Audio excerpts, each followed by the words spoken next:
good afternoon to eminent panelists and all participants present here for the launch of this excellent initiative on choice, competition, and innovation. This comes precisely at a time when policymakers the world over are crafting solutions to the challenges posed by the significant changes in the digital market landscape that are impacting these three cardinal principles of well-functioning markets. These unprecedented changes have seen the growth of business ecosystems, that is, groups of connected firms drawing on digital platforms which leverage their complementers and lock in their customers. I am glad that this vertical, housed in the Center for Digital Future, is focused on digital economy and will research these issues. I believe that the aim is to undertake meaningful academic and policy discourse in the field of competition economics with a focus on enabling markets that nurture innovation and efficiency in the digital technology ecosystem. I am honored to be delivering the keynote address at this launch event. The importance of research-based policy discourse cannot be overemphasized since markets in these digital ecosystems change rapidly and the policy response needs to be well informed through the evidence provided by such endeavors. Not very long ago, it was widely contended that market power in technology markets is rare and fleeting, and that intervention would entail a high risk of discouraging innovation. Thus, it was held that digital industries are characterized by competition for the market rather than competition in the market, placing the digital players in continuous threat of disruption. However, critiques of this notion of digital markets have pointed out that market dominance in these markets is not fragile but durable. The application of competition law to such disruptive technologies becomes challenging, and the role of competition authority in the regulatory architecture governing these technologies becomes extremely important. The challenge lies in how to craft remedies, be it antitrust or merger. Is there a role for ex-ante regulation? Are there blanket regulations or specificities of the platforms that have to be kept in mind? Competition jurisdictions across the world are confronted by these and many other questions. While there is no doubt that digital markets are the epicenters of technological progress and innovation, lately they have become centers for entrenched and unchecked dominance. High concentration is a result of the presence of certain characteristics which makes market power in the digital space uniquely durable. Characteristics such as network effects may prevent a newcomer with superior technology from replacing an established incumbent. Sticky consumer behavior combined with lack of data portability increases switching costs and helps maintain the status quo in the market. Presence of large economies of scope and consumption synergies between products result in a market with room for a limited number of players. Duopolies markets in India are also rife with examples of a single player, or digital markets in India are also rife with examples of a single player or duopolies commanding a significant market share. Digital platforms, through their exclusive control over search engines, retail e-commerce, app stores, and social media, control the bottleneck infrastructure on the internet and provide services to consumers in direct competition with independent businesses. Both the demand side and the supply side depend on these platforms for access and rely on platforms' ranking and algorithms in order to interact efficiently. Even if these platforms do not exhibit all the characteristics of an essential facility, the essentiality of such platforms cannot be ignored.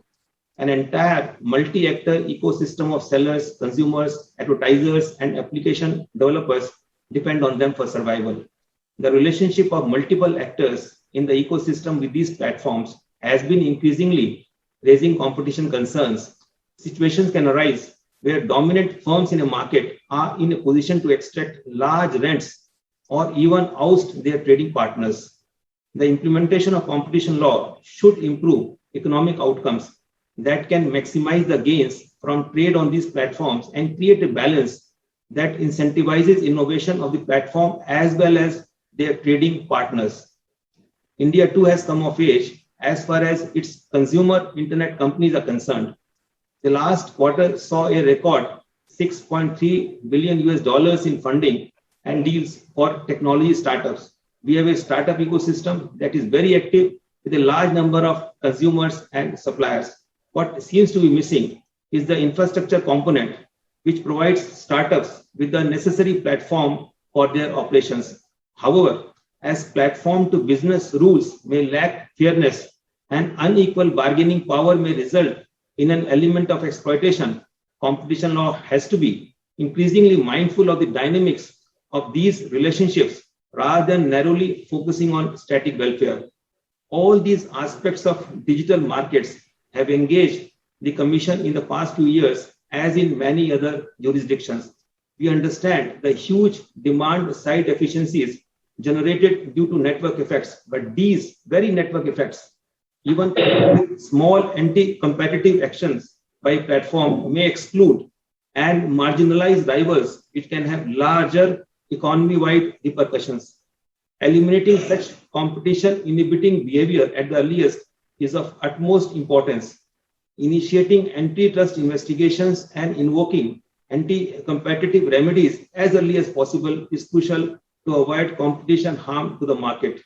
Therefore, the Commission endeavors to conclude inquiries in an expeditious manner with interim measures being considered in appropriate cases. Similarly, merger control in digital markets also presents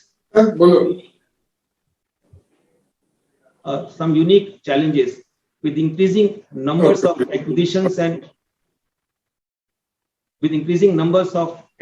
and investments.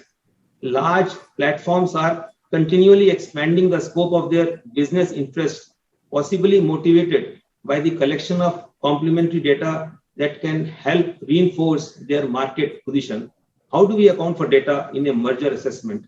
Not all digital markets are alike, nor is all data. Therefore, interventions in merger reviews in technology markets need to be guided by case-specific economic evidence of competition concerns. Keeping these challenges in mind, let me mention that CCI has prioritized and stepped up its scrutiny against online platforms across verticals. CCI has looked at several antitrust cases against e-commerce firms across sectors such as online retail, food delivery, hotel booking, cab aggregators, search engines, operating systems, online payment systems, etc. The incentive to engage in anti-competitive conduct arises partly because the platforms determine the rules according to which users, including consumers, business users, and providers of complementary services interact on it. For instance, preferencing certain sellers over others may inhibit intra-brand competition. Such conduct may have an effect on competition neutrality of the platform. Digital platforms can also make use of their algorithms to engage in activities that may result in the reduction of inter-brand and intra-brand competition on the platform. They may condition the algorithm results to favor their own private labels and reduce exposure of their rivals in the search results. Such conduct may have an effect on the competition neutrality of the platform. A reduction in exposure on the platform would result in loss of sales for sellers and is a form of constructive refusal to deal. It may also lead to an increase in cost for sellers if the sellers, in order to increase their visibility on the platform, have to engage in promotional activities such as advertising on the platform. This issue was noted in the recently concluded e-commerce study, wherein it was observed that when the online platforms serve as both a marketplace and a competitor on one side of the platform, they have an incentive to leverage their control over the platform in favor of their preferred vendors of private label products to the disadvantage of other sellers or service providers on the platform. The platform have a variety of mechanisms that they can use to act upon such incentives, including their access to transaction data and ranking of search results. A dominant platform could also condition access to the platform on agreeing with the imposition of a vertical restraint. For example, the platform could insist that participants enter into exclusive contracts or price parity restrictions in order to operate on the platform. Control over data by gatekeeper firms is another area of antitrust concern, as it may result in exploitative and exclusionary conduct by firms which may fall foul of the provisions of the Competition Act. The competition impact of data privacy compromise has now gained traction in the antitrust framework. After all, firms can compete on the privacy standards they offer to consumers and hence take the form of non-price competition. Privacy policies put in place by firms with market power may give rise to anti-competitive concerns. For instance, loose privacy policies of dominant firms may lead to exclusionary practices, reinforcing their position and allowing them to leverage themselves in neighboring or even unrelated markets, resulting in entry barriers for new entrants. Going forward, it is our duty as a competition authority to assist with the government's endeavor of digitization by promoting competitive digital markets. I foresee an important role of CCI both in enforcement and policy debates in the following areas of digital markets. One, understanding the role of data and developing plausible theories of harm involving data. Number two, analyzing the dynamics associated with the market power of platforms. And number three, supervising the way platforms operate in markets with strong network externalities and returns to scale, especially in the absence of multi-homing or protocol and data interoperability. Having developed robust frameworks and in-depth understanding of these markets at the Commission, our approach in digital markets will be carefully crafted, nuanced, and minimalistic so that we don't compromise the efficiencies or stifle the innovation incentives of digital firms and at the same time ensure that markets remain competitive.